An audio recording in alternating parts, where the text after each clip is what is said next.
Hello good evening everyone. मैं doctor Swati Sharma English सूत्रा में आप सभी का स्वागत करती हूँ। और आज आपको मेरी शक्ल देखने की जगह आप बढ़िया सा जो है वो देखिए, इतना खूबसूरत सा बना हुआ है। History of English literature UPTGT test series है, लेकिन ये वन शॉट रिवीजन है आप लोगों के लिए हिस्ट्री ऑफ इंग्लिश लिटरेचर का। हिस्ट्री ऑफ इंग्लिश लिटरेचर में से बहुत ज़्यादा क्वेश्चंस नहीं आते हैं, तो मैंने सारी एजेस के लिए के कुछ क्वेश्चंस जो हैं वो छांटे हैं और वो आप लोगों के लिए हेल्पफुल रहेंगे। और यहाँ पर भी मैं आपको दिखा देती हूँ कि ये देखिए, ये जो हमारा इसका क्या कहते हैं, इसका जो थंबनेल बना है वो भी इस तरीके से है कि सबसे पहले ओल्ड इंग्लिश पीरियड है, middle English, renaissance, restoration, Augustan, romantic as, Victorian age and modern age, post modern as. और उसके बाद क्या क्या है उसमें, दैट वील कवर टुडे। तो आप लोग, पहले मैं सोच चाह रही हूँ कि आप लोग बहुत प्यार से आराम से जो इतना सुंदर सा जो ये बना हुआ है वो ही देख लीजिए। All the ages have been, सारे एजेस को कवर किया। 50 MCQs इसमें लिए हैं, वन शॉट रिवीजन है। इसका रीज़न यही है कि चाहे 2-3 क्वेश्चन आए ना भी आए, लेकिन हाँ, हिस्ट्री ऑफ इंग्लिश लिटरेचर का एक वन शॉट रिवीजन मुझे करवाना था, तो इसके लिए। और मैं सोच रही हूँ 2-3 सेकेंड्स आप लोगों को पहले दिखा दूँ हिस्ट्री ऑफ इंग्लिश लिटरेचर का। तो चलिए स्टार्ट करते हैं हिस्ट्री ऑफ इंग्लिश लिटरेचर। और ये रहे हमारे क्वेश्चंस। तो मैं आ जाती हूँ यहाँ, और वन शॉट रिवीजन है और इसमें सारे एजेस को कवर करा गया है। The Old English period is also known as Puritan, Anglo Saxon, romantic या विक्टोरियन एज। तो सबसे पहले इसका सही जवाब है, the answer is Anglo Saxon age. That is Anglo Saxon age. थोड़ा सा इनके बारे में समझाती हुई चलती हूँ। एंग्लो सेक्सन एज जो है वो 450 से, यानी कि 5th सेंचुरी से 11th सेंचुरी तक चला, 450 to 1066। और ये Germanic tribes angle sections and Jutes, जिन्होंने ब्रिटेन को इन्वेड करा और वहाँ के स्थानीय निवासी ब्राइथन्स को हराकर वो उन्होंने जो है एंगल लैंड, पहले फिर उसका बिगड़ते बिगड़ते इंग्लैंड नाम पड़ा। तो Anglo Saxon age. Now the next one is the Norman conquest. तो नॉर्मन कॉन्क्वेस्ट जो मैंने अभी आपको बताया था, तो the answer is that is 1066। The answer is Norman conquest हुआ था 1066 में।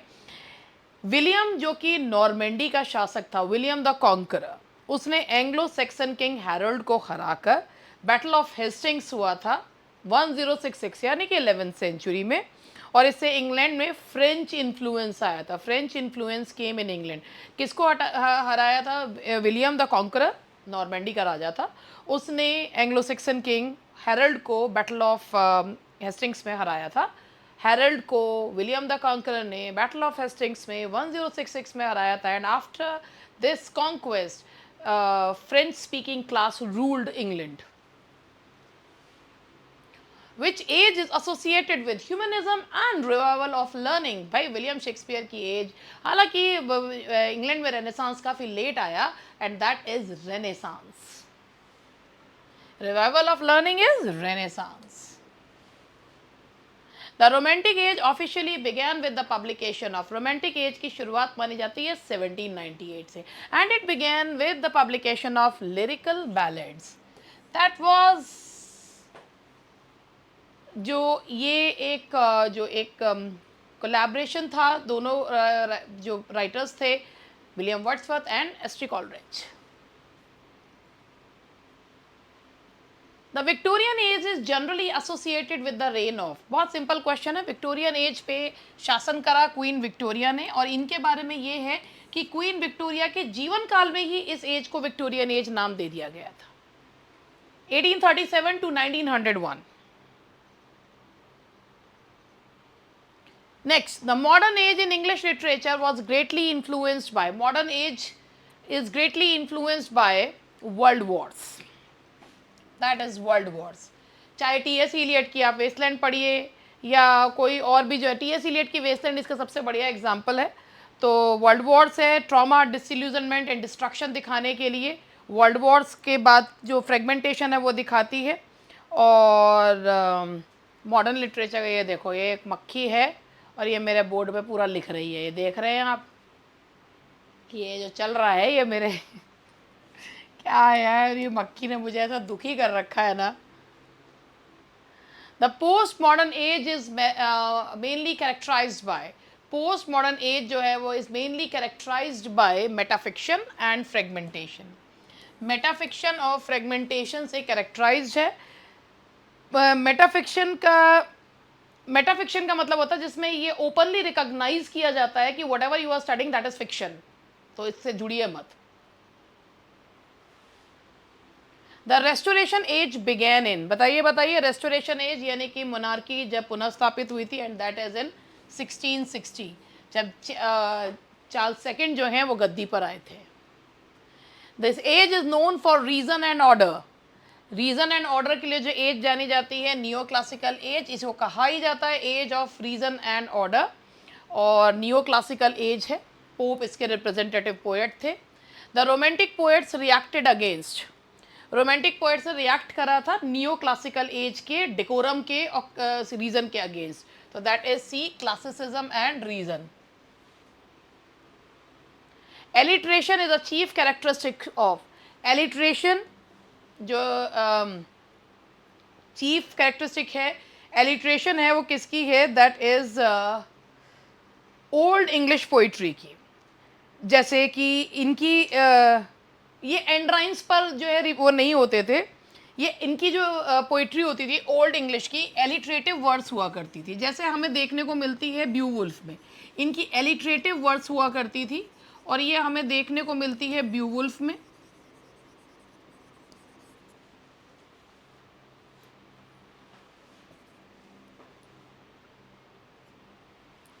कॉन्सोनेंट साउंड के लिए to create rhythm, which feature is most associated with middle English literature.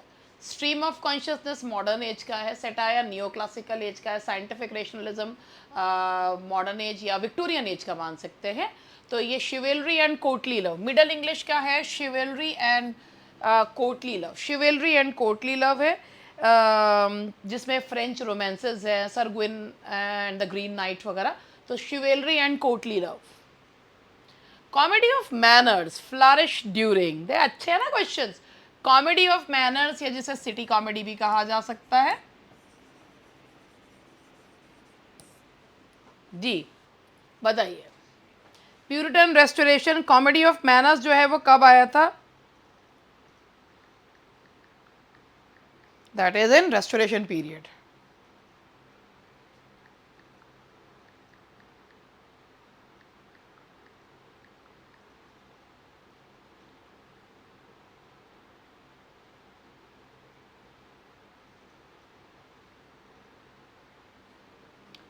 तो देखिए मैं इसी चीज़ को चेक कर रही थी, ये सिटी कॉमेडी ने जो है वो laid foundation of comedy of manners, और ये आया था रेस्टोरेशन पीरियड में, that came in restoration period comedy. जैसे हालांकि विलियम शेक्सपियर तो कॉमेडी ऑफ मैनर्स पहले ही लिख चुके थे, चाहे वो लव लिवर लॉस्ट हो तो या मच अडो अबाउट नथिंग भी sort of comedy of manners ही है।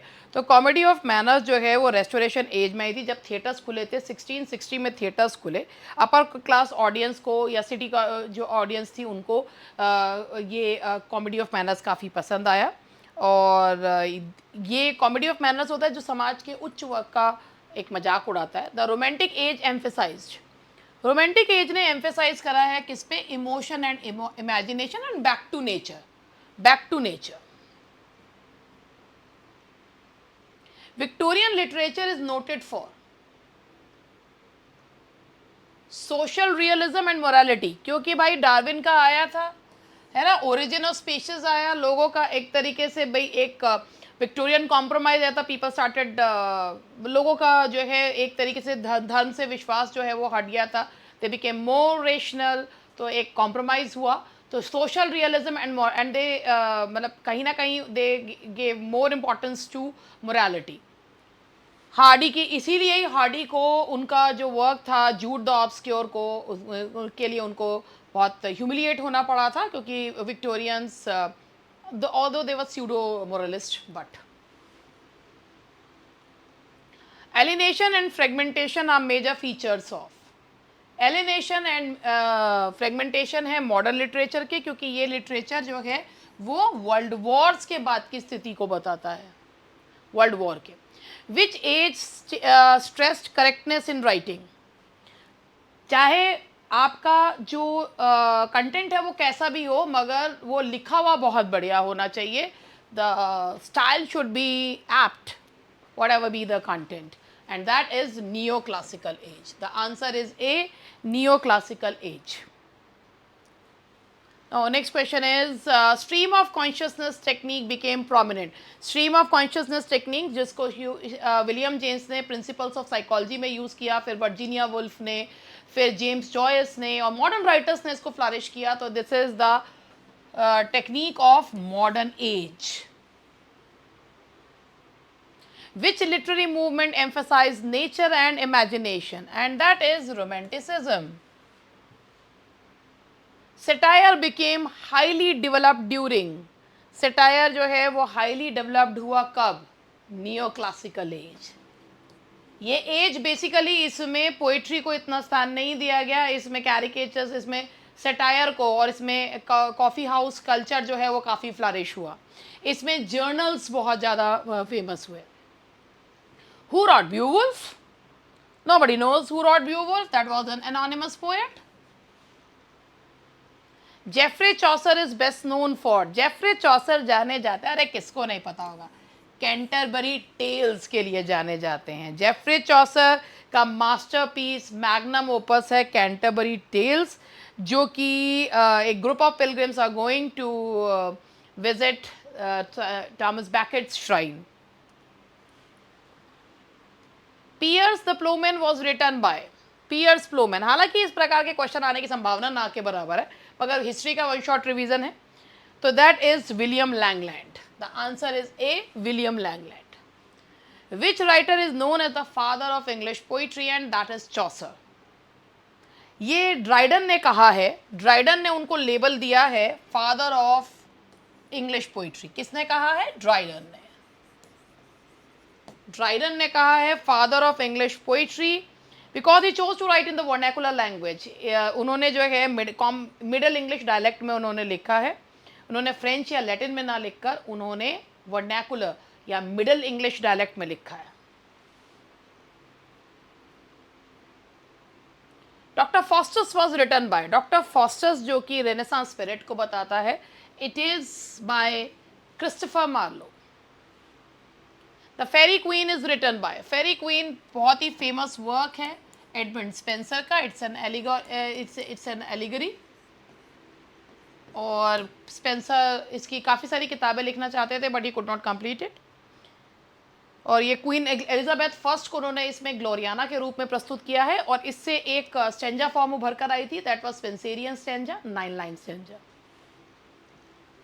Paradise Lost belongs to. Paradise Lost है हमारे आपके सबके प्यारे जॉन मिल्टन जी का. The major metaphysical poet among the following is. Metaphysical club के जो लीडर थे that was John done.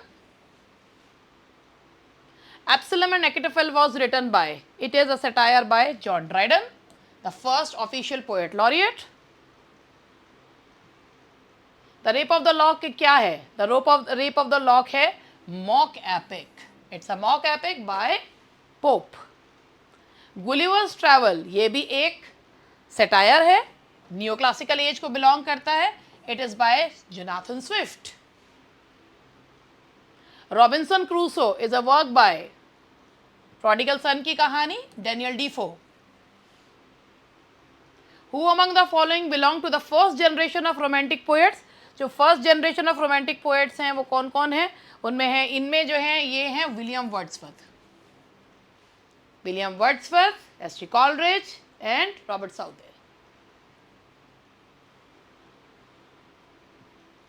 Ode to Nightingale was written by. That is by Keats, John Keats.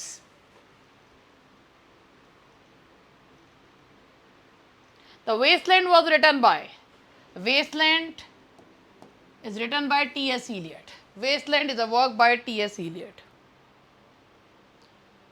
Wasteland 1922 में आई थी. ये मॉडर्निस्ट पोएम है utilising fragmented lines, multiple languages. Ulysses is associated with James Joyce. एक दिन की कहानी है. Waiting for Godot, that is by Samuel Beckett. Waiting for Godot Beckett की है, Irish playwright Samuel Beckett का है। ये थिएटर ऑफ द एब्सर्ड का पिलर है ये, जहाँ पर दो कैरेक्टर्स एंडलेसली वेट करते रहते हैं गोडॉट के लिए, जो कभी आता ही नहीं है। Midnight's Children is written by Salman Rushdie. ये इसमें मैजिकल रियलिज्म यूज किया गया, हालांकि मुझे पता है ये सारे टर्म्स नहीं पूछे जाने हैं, मगर फिर भी। Which Victorian novelist wrote Tess of the d'Urbervilles? That is Hardy. Jane Eyre was written by Charlotte Bronte. That is Charlotte Bronte. ये पब्लिश हुआ था क्यूरर बिल के नाम से। It was published under her pen name Currer Bell. चलिए अब इसके बाद है humanism is mainly associated with. Humanism जो है, ह्यूमनिज्म जिसमें कहा गया था थियोलॉजी के अलावा जगह the center of the study is human center of study is human being. So human beings को पढ़ा जाना चाहिए, उनसे संबंधित चीज़ें की जानी चाहिए, और ये ह्यूमनिज्म मेनली एसोसिएटेड है रेनेसांस से। It is associated with renaissance.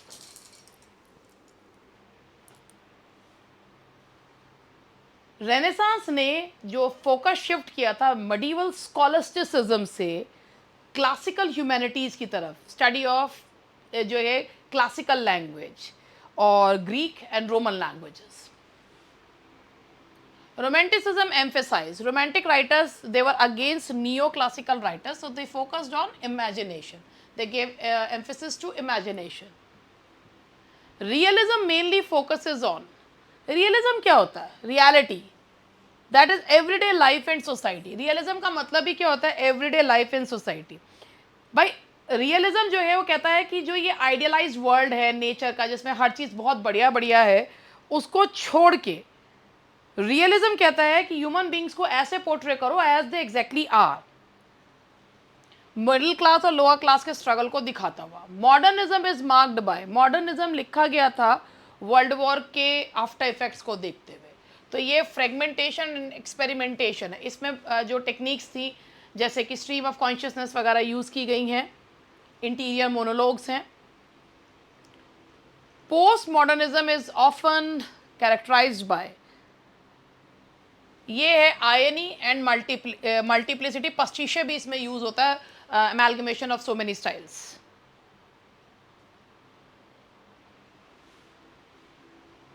The theatre of the absurd is connected with postmodernism. That is postmodernism. Theatre of the absurd का concept है कि human existence has no inherent meaning. Which movement reacted against neoclassicism? That is romanticism. Stream of consciousness is related to modern fiction. Virginia Woolf का है, Mrs डेलोवेज का बहुत बड़े example है। विच movement is associated with order and rules? That is classicism. The literary movement emphasizing uncertainty and metafiction is post modernism. तो ये थे हमारे आज के क्वेश्चन। तो जो मुझे करवा, मैंने कहा था वन शॉट रिवीजन है, बहुत कम समय में 18 मिनट में, क्योंकि मैंने कोई अपना ऐड नहीं करा, कुछ नहीं करा, 50 क्वेश्चन 18 मिनट में। सिंपल से क्वेश्चन थे, क्योंकि मुझे पता है हिस्ट्री के क्वेश्चन बहुत तो आएंगे नहीं, मगर जितने भी आए उसमें से अगर एक दो भी इसमें से लग जाते हैं तो बहुत अच्छा है। That's all for today, bye bye.